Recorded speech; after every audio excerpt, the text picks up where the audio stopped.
Hola, hola, ¿qué tal? Un saludo grande a todos nuestros hermanos de la Iglesia Bíblica Misionera de San Justo, ahí en Santa Fe. Qué privilegio, qué alegría el poder llegar hasta ustedes a través de estos medios.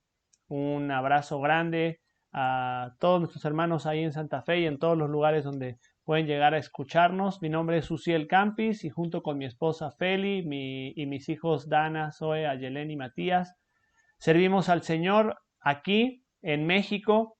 Vivimos en el pueblo de Bernal, Querétaro, apoyando y sirviendo a las iglesias locales en el desarrollo de ministerios juveniles e infantiles que hacen discípulos. Para mí es un privilegio muy, muy grande el poder estar contigo en esta hora y poder acercarnos juntos al consejo de la palabra de Dios. Acompáñame ahí si tienes una Biblia, a la primera carta de Pedro. Vamos a estudiar juntos o ver un panorama general del capítulo 2 de esta primer carta de Pedro. Y vamos a ver y profundizar un poco acerca de este tema del crecimiento en medio del sufrimiento. No puedo más. Ya no aguanto. Estoy con el agua hasta el cuello. Muchas de estas frases pueden llegar a ser una realidad de veces en nuestra vida, aunque a veces queramos poner una buena cara y enfrentar las situaciones de mejor manera. A veces el sufrimiento puede llegar a abrumarnos a tal punto de sentir que no hay más salida, ¿no? ¿Cómo enfrentamos esos momentos de sufrimiento cuando humanamente creemos que ya no nos queda nada? En esta carta, el apóstol Pedro nos exhorta a enfrentar el sufrimiento con valentía y con coraje. Nos encontramos con uno de los pilares de la iglesia primitiva, a quien el Señor Jesús le había dicho cuando Pedro le dijo, tú eres el Cristo, el Hijo del Dios viviente, y el Señor Jesús le dijo, bien has dicho, Pedro, sobre ese fundamento, sobre esa verdad, yo edificaré mi iglesia. Este Pedro, un hombre que hablaba impulsivamente, que decía lo primero que venía a su mente, que era el primero en responder, por momentos vemos que no medía el peso de lo que él prometía, ¿verdad? Ahora lo vemos en una etapa eh, como un gran líder de la iglesia primitiva y tomando cada una de esas enseñanzas. Algo hermoso de las cartas de Pedro es ver cómo hemos reflejado a ese Pedro inmaduro, a ese Pedro recién conociendo la verdad, ese Pedro sin todas las respuestas, y vamos viendo el proceso de la obra de Cristo, esculpiendo la imagen suya en esa piedra dura, tosca, ¿verdad? Pero que se puso en las manos del Maestro para ser cincelado, para ser moldeado. Y qué hermoso que al pensar en nuestras vidas podamos ver que el sufrimiento o nuestra incompetencia o nuestras debilidades son completamente transformadas cuando Cristo llega a nuestras vidas. Y que al ver a Pedro ahora en esta etapa madura del maestro, del anciano, del obispo, podamos nosotros también ver que Dios tiene grandes cosas para nosotros. Y en esta carta el apóstol Pedro exhorta a estos grupos de creyentes a enfrentar el sufrimiento con esa valentía y coraje, pero también con humildad y con dependencia total en Dios. En este capítulo 2 vamos a encontrarnos una fórmula de 4 ingredientes para madurar a través del sufrimiento. 4 ingredientes que va a utilizar Pedro a través de 4 analogías, ¿verdad? Que las vamos a estudiar juntos en esta hora. En cada una de estas analogías, Pedro utiliza la palabra como para hablar de el creyente con un ejemplo en el que podamos nosotros ver la obra que Dios hace en nuestras vidas. Sabemos que Pedro le escribe a personas que han sido expatriadas, así es la palabra literal que utiliza en el versículo 1, que literalmente significa extranjero, ¿verdad? Fuera de su lugar de origen, no ciudadano del lugar en donde se encuentra en ese momento. Y podemos llegar a la conclusión de que habían sido despojados muchos de ellos repentina, violenta involuntariamente de su lugar, sus familias, sus pertenencias, para vivir como extranjeros en un lugar desconocido y nuevo.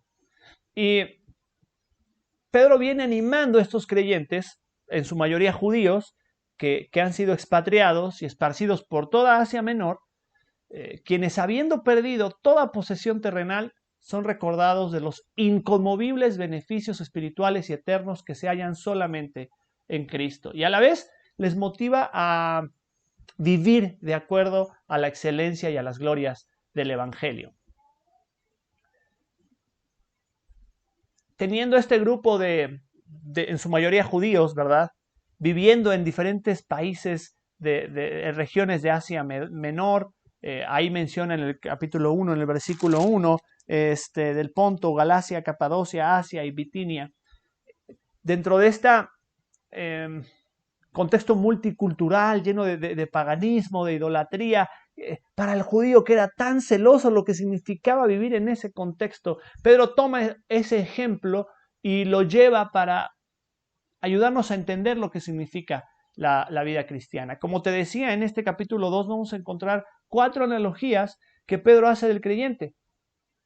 Vamos a identificarlas, como te decía hace un momento, porque están antecedidas de la palabra como, y cada una habla de una etapa diferente en nuestra vida del creyente. Una etapa de madurez distinta por la que todos los cristianos atravesamos, ¿no? O deberíamos llegar y atravesar, ¿no?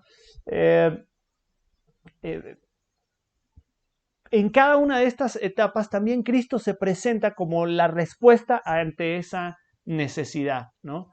Y vamos a analizar estas 4 etapas en nuestra propia vida y ver el modelo de Jesús y lo que Él nos da para poder enfrentar el sufrimiento. Y cómo podemos crecer en medio de un contexto difícil y aún a través del sufrimiento. Vamos a ver estas 4 analogías que se encuentran esparcidas a lo largo del capítulo. No lo vamos a ir leyendo todo el capítulo y tampoco vamos a ver estas 4 analogías en orden, sino las vamos a ver en el orden en el que ocurren en la vida del creyente, ¿ok? La primera aparece ahí en el versículo 25. Mira, acompáñame. En el versículo 25, la Nueva Biblia de las Américas dice: pues ustedes andaban descarriados como ovejas, pero ahora han vuelto al pastor y guardián de sus almas. La analogía es esta. El Cristo es al creyente lo que el pastor es a la oveja. Cristo es al creyente lo que el pastor es a la oveja. Pedro utiliza un ejemplo sumamente común para los judíos de aquel tiempo y para aquellos que tenían un conocimiento de ciertos elementos de la escritura. A lo largo de la escritura nosotros encontramos ciertos patrones de diseño, imágenes que se van repitiendo para darnos una enseñanza, principalmente en cuanto a Cristo. Nosotros vemos desde un principio que Abel era un pastor de ovejas, y después vemos que la familia que Dios eligió eran ganaderos y pastores de ovejas, cuando Dios elige a Abraham.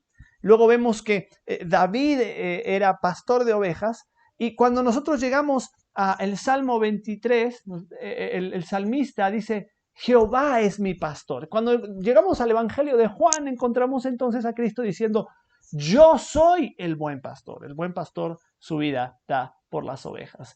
Con todo este conocimiento de este patrón de diseño que aparece en la Escritura, Pedro toma ese ejemplo y nos dice ahí en el final del capítulo 2, dice: eras como ovejas descarriadas, pero ahora habéis vuelto al pastor y obispo de vuestras almas. Pedro toma esta referencia, muy bien lo sabemos, de Isaías capítulo 53, donde dice: todos nosotros nos descarriamos como ovejas. Pedro es muy intencional en llevarnos a Isaías capítulo 53, ¿verdad? Donde, como vemos en el versículo 24, quien llevó él mismo nuestros pecados en su cuerpo sobre el madero, para que nosotros, estando muertos a los pecados. Pedro tiene en mente Isaías 53 cuando dice: Él llevó nuestras enfermedades y sufrió nuestros dolores. El castigo de nuestra paz fue sobre Él, y por su llaga fuimos nosotros curados. El principio para enfrentar el sufrimiento es el entender el propósito del glorioso mensaje del Evangelio. Que cuando estábamos perdidos, descarriados, sin rumbo, como esta oveja, indefensos, sin sentido, ¿verdad? Cristo llega y nos rescata. Nos habla de nuestra vida, obviamente, antes de Cristo, una vida sin rumbo, sin sentido, sin dirección, llena de confusión, incertidumbre. Y qué hermoso pensar que siendo una oveja perdida, el pastor salió a buscarme. Siendo yo una oveja perdida y descarriada, Cristo salió a buscarme, como aquella parábola que él mismo cuenta, y de esas, qué pastor, no teniendo 100 ovejas y contándolas al llegar al redil, ve que una le falta y no sale a buscarla? Qué hermoso pensar que en nuestra perdición, Cristo fue a buscarnos. Y la oveja es al Cristo, Cristo es al creyente lo que el pastor es a la oveja. Jehová es mi pastor, nada me faltará. En lugares de delicados pastos me hará descansar. Junto a aguas de reposo me pastoreará. Confortará mi alma, me guiará por sendas de justicia por amor de su nombre. Aunque ande en valle de sombra de muerte, no temeré mal alguno. Porque cuando estaba perdido, el pastor salió a buscarme y me encontró. Me sanó y me llevó de vuelta al redil. Qué hermoso pensar en esta analogía, la obra de Cristo. Y la lección para nosotros en este punto es no olvidar nunca de dónde nos rescató Cristo. No olvides nunca de dónde te sacó Cristo. Cuando estabas muerto en tus delitos y pecados, Él te dio vida y Él te dio luz y Él te dio paz y Él te dio gozo y Él te dio el agua de vida para que experimentaras la vida eterna. Recuerda tu condición pasada. Ahora vamos a ver la segunda analogía que aparece ahí al principio del capítulo 2. Recuerda que la estamos viendo en orden. La primera nos habla de nuestra condición pasada. La segunda nos habla del crecimiento presente. Dice la Nueva Biblia de las Américas en el versículo 2, deseen como niños recién nacidos la leche pura de la palabra para que por ella crezcan para salvación. La segunda analogía es esta. El bebé, Cristo es al cristiano lo que la leche es para el bebé. Cristo es al creyente, o la palabra viva es al creyente lo que la leche, el alimento es al bebé. Y dice, como niños recién nacidos. Esta segunda analogía hace referencia a nuestra etapa como nuevos creyentes, como bebés espirituales. Si tú estás escuchando este estudio, a lo mejor tienes un poco tiempo de conocer, de acercarte al Evangelio, de acercarte a la Biblia, quizá te sientas como un niño recién nacido, ¿verdad? Con una necesidad de cuidado espiritual y con ansias de crecer en tu fe. Probablemente estés en esa etapa, probablemente estés en una etapa de mayor crecimiento y madurez. Pero hay algo característico de esta etapa de crecimiento primaria cuando uno es un bebé. Veía hace algún tiempo un documental acerca de los bebés y decía el narrador, dice, el bebé tiene un arma. ¿Cómo es posible que un ser tan vulnerable, tan frágil y tan indefenso sobreviva en este mundo lleno de peligros? Dice, bueno, los bebés tienen un arma que les ayuda a sobrevivir en su etapa inicial, y es su ternura. Por alguna razón, cuando nosotros vemos un bebé, nos produce una sensación de ternura y esas ganas de cuidarle, ¿verdad? Y de sostenerle, ¿no? Ahora, Dios provee entonces a través de esa ternura del bebé quien pueda cuidarle y quien pueda proveerle primariamente por medio de sus padres el alimento espiritual, y está hablando de esta idea de la madre colocándose al bebé en su seno, ¿verdad? Para que sea alimentado por medio de el alimento, de esa rica savia de la leche materna, ¿no? Y esa vulnerabilidad y dependencia que tiene un niño recién nacido, también la tiene todo aquel que ha nacido de nuevo. Inmediatamente necesita ser alimentado de la leche pura, que es la palabra de Dios. Para los bebés, ese alimento no es opcional, es esencial. De igual manera, para el creyente, la palabra de Dios no es solamente un elemento más para avanzar en la vida. algo que me va a dar buenos consejos o que me va a dar guía en medio de mi confusión. No, no, no, no. La palabra de Dios debe ser parte indispensable de nuestra dieta espiritual como creyentes. Hebreos capítulo 4, versículo 12 dice que la palabra de Dios es viva y es eficaz. Si la vida que nos da Dios es vida espiritual, necesitamos el alimento de esa palabra viva. Dice la Escritura que en el principio creó Dios los cielos y la tierra. Y Dios creó los cielos y la tierra con el poder de su palabra. ¿De dónde salió esa palabra? ¿Quién es esa palabra? Dice Juan capítulo 1 y primera de Juan capítulo 1 que en el principio era la palabra, era el verbo.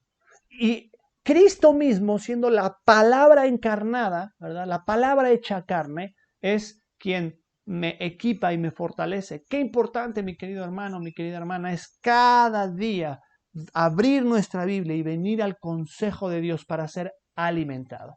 No solamente para buscar consejo y guía, sino para buscar ese alimento que vivifica mi alma, que me fortalece en mi debilidad.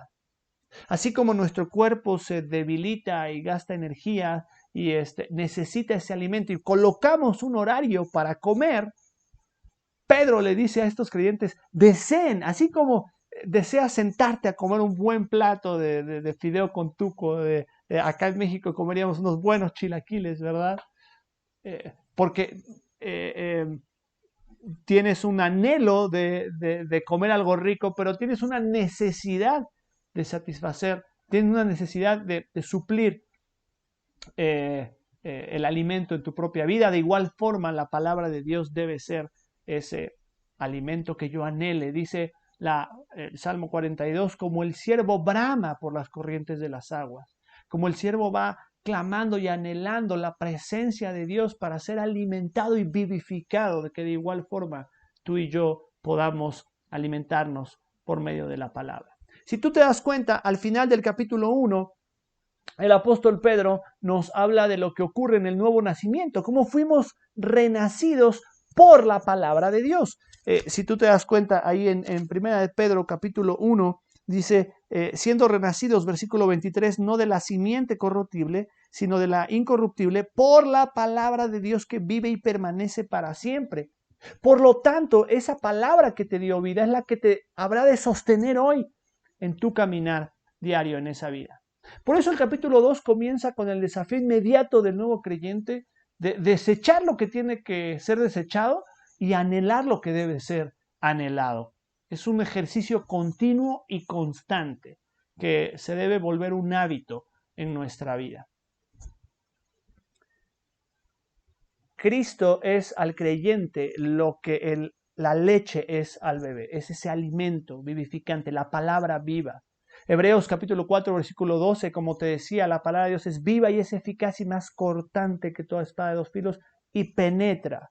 La palabra de Dios entra a lo profundo del corazón y nos revela cosas que nos son incómodas a veces, que no queremos escuchar. Si tú te acercas a la Biblia queriendo que te endulce el oído y te diga solamente cosas lindas, en algún momento lo va a hacer, pero muchas otras veces la palabra de Dios va a ser dura, va a ser difícil de digerir y tendremos que tener un corazón dispuesto a ser moldeado por el poder de la palabra. Si tú eres una persona que se está acercando al Evangelio, acércate a personas que puedan enseñarte de la palabra de Dios, que puedan guiarte y orientarte en la verdad de la Escritura. Muy bien, hablábamos ya de nuestro pasado sin Cristo como ovejas descarriadas, de nuestros inicios en Cristo como un niño recién nacido. Ahora vayamos a la realidad del creyente en la tercera analogía. Si tú te fijas ahí en el versículo 5, dice ahí el versículo 5, también ustedes como piedras vivas sean edificados como casa espiritual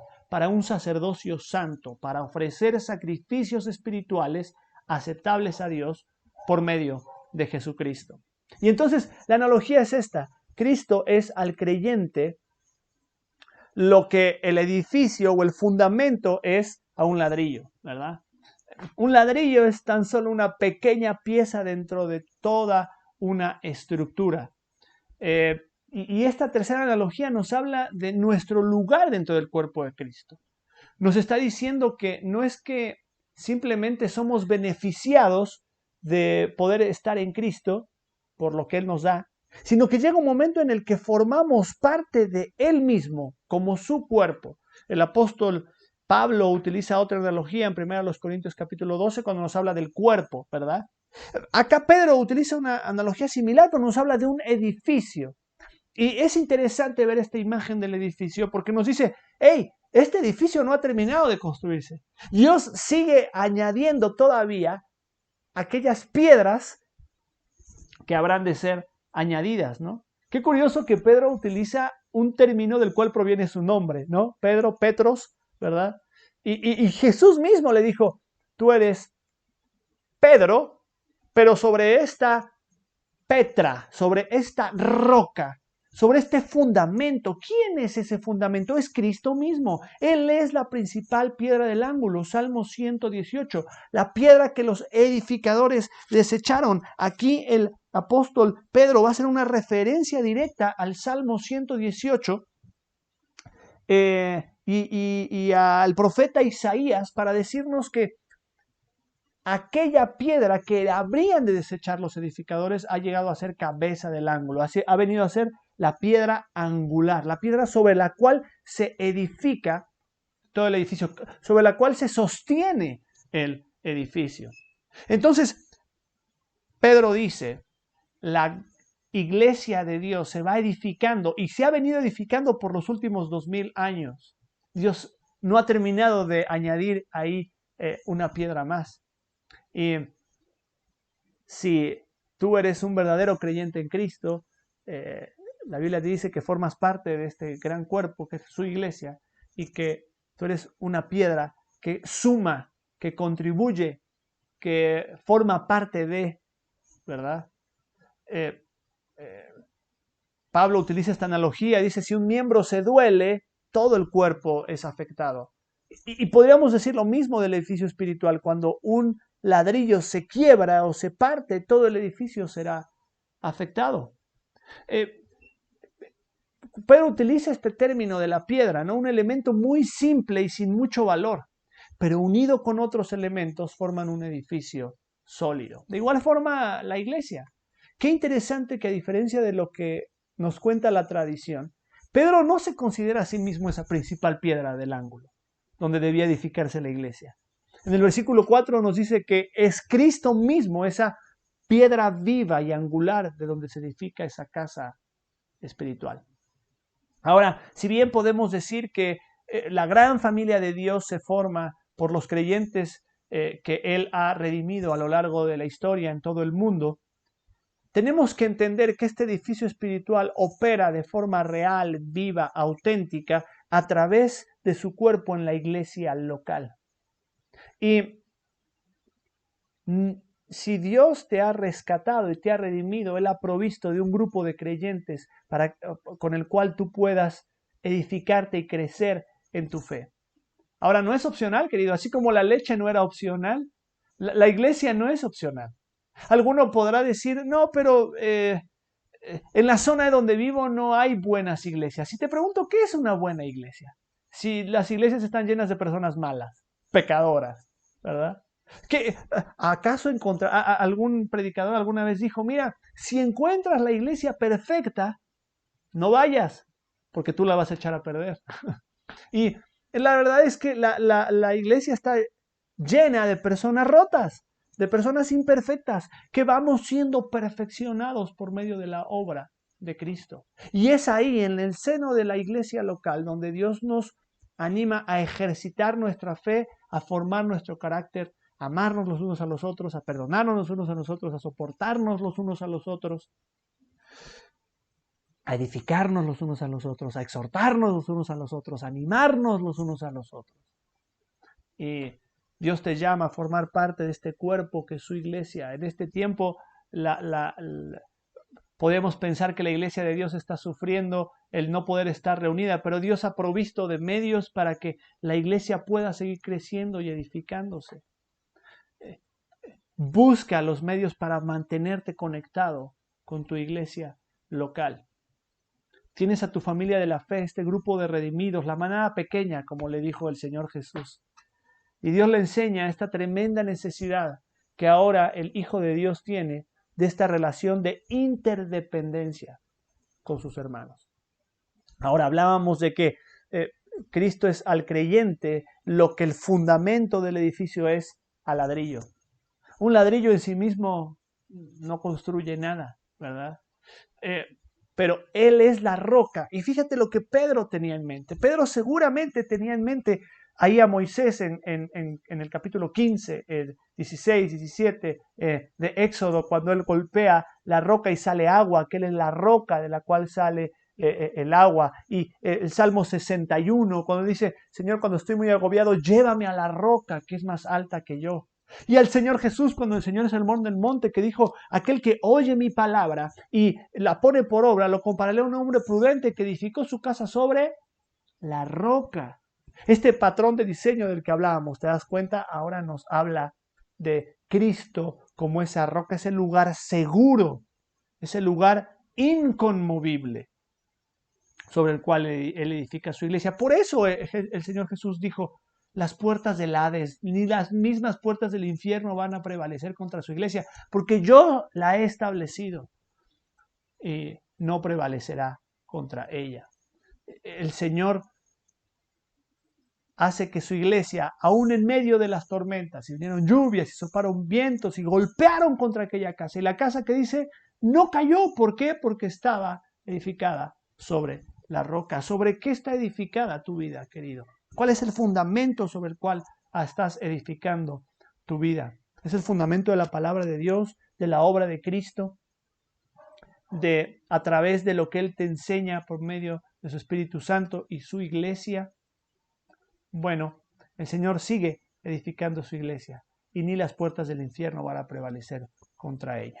Ya hablábamos de nuestra etapa sin Cristo, nuestra vida sin Cristo, como ovejas descarriadas, ¿verdad? Ya hablábamos de nuestro crecimiento en Cristo como niños recién nacidos.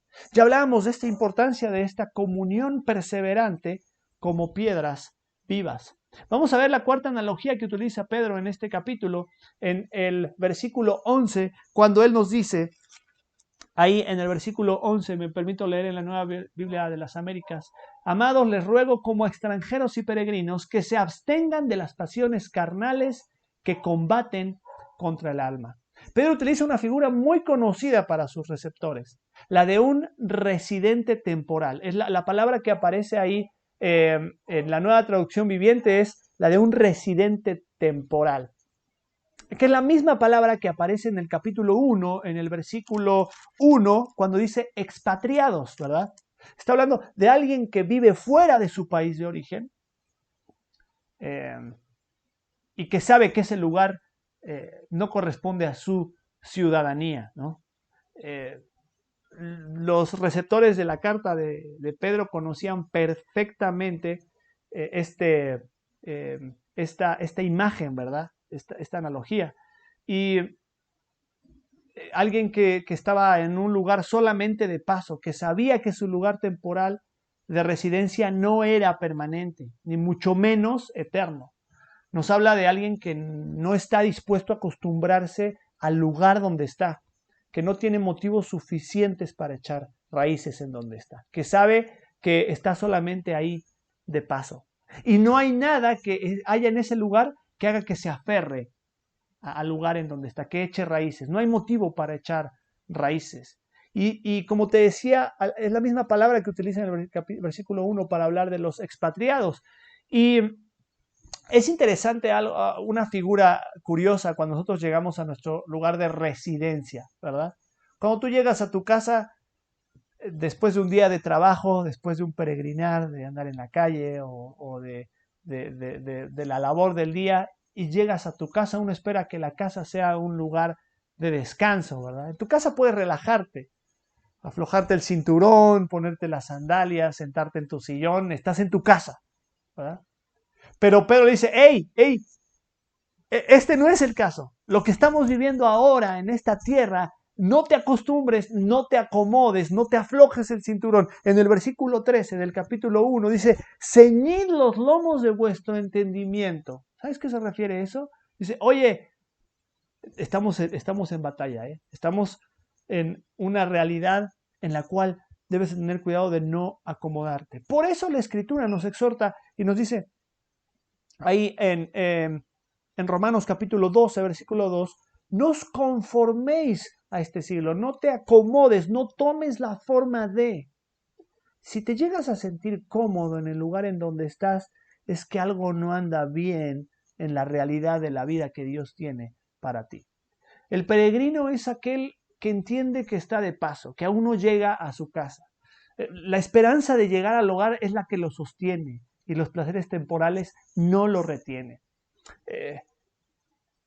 Por eso Pedro nos decía en el versículo 13, ciñe los lomos de vuestro entendimiento. Pablo en la carta a los filipenses ahí exhorta y les dice en el versículo 18, ya les dije varias veces, se los repito de nuevo, que hay muchos cuya conducta demuestra que son verdaderos enemigos de la cruz de Cristo.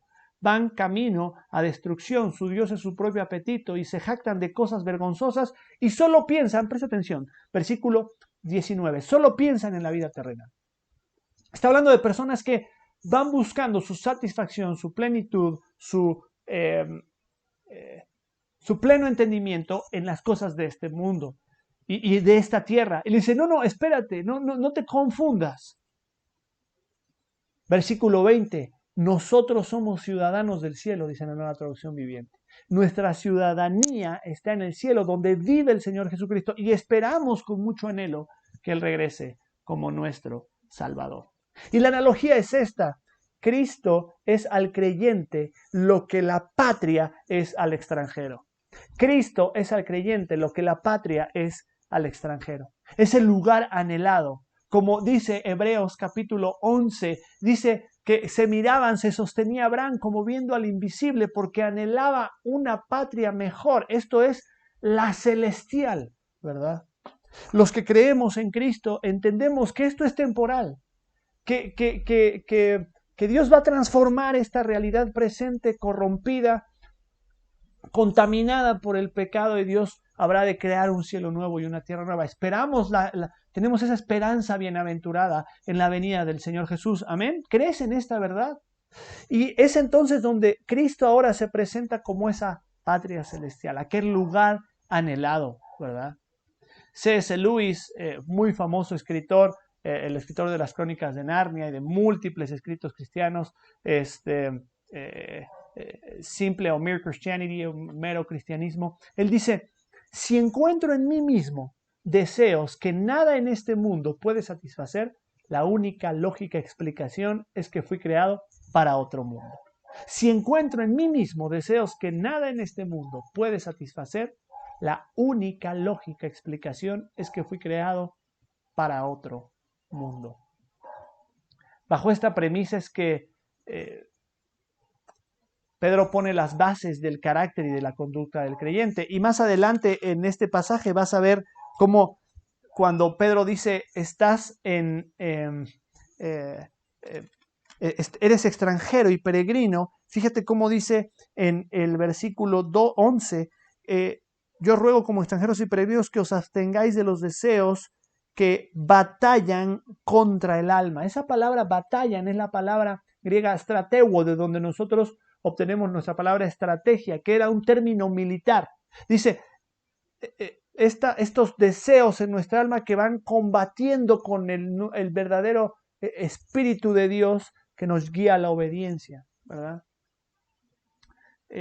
Y este término militar nos habla de la lucha interna y también de la lucha externa. Habla de un término que nos lleva a la confrontación, la importancia de vencer. La palabra, los deseos que combaten, la palabra es epitumia, ¿verdad? Es un deseo ferviente y un anhelo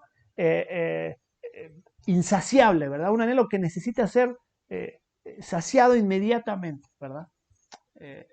Pero Pedro dice, en Cristo podemos transformar nuestros deseos a los deseos de Dios. Y es entonces ahí que Él nos dice, sí, pero esta batalla, este vivir en este mundo, no significa necesariamente renunciar a no significa necesariamente renunciar a la vida,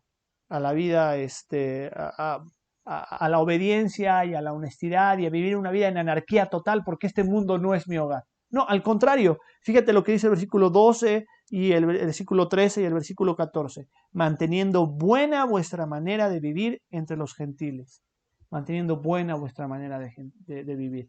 Así que esta idea de vivir como un extranjero, es decir, yo soy de otra nación, pero que otra nación tiene otro código y ese otro código yo te lo vengo a compartir aquí en esta tierra, ¿verdad? Y con mi vida, y no voy a conquistar por la fuerza, porque el reino de Dios se conquista con el amor de Cristo y con el poder del Evangelio. Entonces Cristo es ese juez libertador que vendrá un día a rescatarnos y a llevarnos a la patria celestial. Es interesante que el capítulo termina con esta idea de mirar a Cristo como nuestro modelo. Dice el versículo 21, pues para esto fuisteis llamados, para que también, porque también Cristo padeció por nosotros, dejándonos ejemplo para que sigáis sus pisadas. Y ese ejemplo va en relación a lo que vivió Cristo. Cristo padeció y Cristo aprendió obediencia y Cristo nos ha dejado un modelo. Esa palabra modelo es la idea de una copia escrita, ¿verdad? De un molde sobre el cual tú y yo ahora podemos también acoplar y amoldar nuestra vida. El ejemplo de Cristo es claro. Por lo tanto, para poder vivir este proceso de ser una oveja descarriada, a ser un bebé recién nacido, a convertirnos en una piedra viva, a convertirnos entonces en un peregrino y extranjero, ¿qué es lo que tenemos que hacer? Mirar a Jesús. Mirar a Jesús y su ejemplo, mirar a Jesús y la cruz, mirar a Jesús y su palabra, mirar a la cruz y su consejo. Te pregunto en esta hora para ir cerrando, ¿has encontrado el rumbo de tu vida por la obra de Cristo a tu favor? ¿Eres una oveja que ha sido encontrada por el poder del Evangelio? Si no, hoy puede ser tu día de salvación. Cristo pagó el alto precio de tu pecado. Todos nosotros nos descarriamos como ovejas, dice Isaías 53, cada cual por su camino, pero Dios cargó en Cristo el pecado de todos nosotros. Estás creciendo cada día por tu comunión en la palabra de Dios. Eres como ese bebé que anhela el alimento, que anhela pegarse al seno de su madre y ser alimentado por la verdad de la palabra de Dios. Y si no es así, ¿no será que no estás desechando aquellas cosas que tienes que desechar en tu vida? ¿Estás creciendo en tu comunión con la palabra de Dios? ¿Estás buscando su consejo cada día? ¿Estás dejando que personas que tienen un conocimiento más profundo de la Escritura te orienten, te guíen, te enseñen, te ayuden? ¿Estás siendo edificado por tu comunión con la iglesia local hoy? No hay piedras perfectas, pero Dios ha establecido su cuerpo como el canal para edificarnos mutuamente los unos a los otros. Y por último, ¿entiendes que estás en esta tierra solo de paso?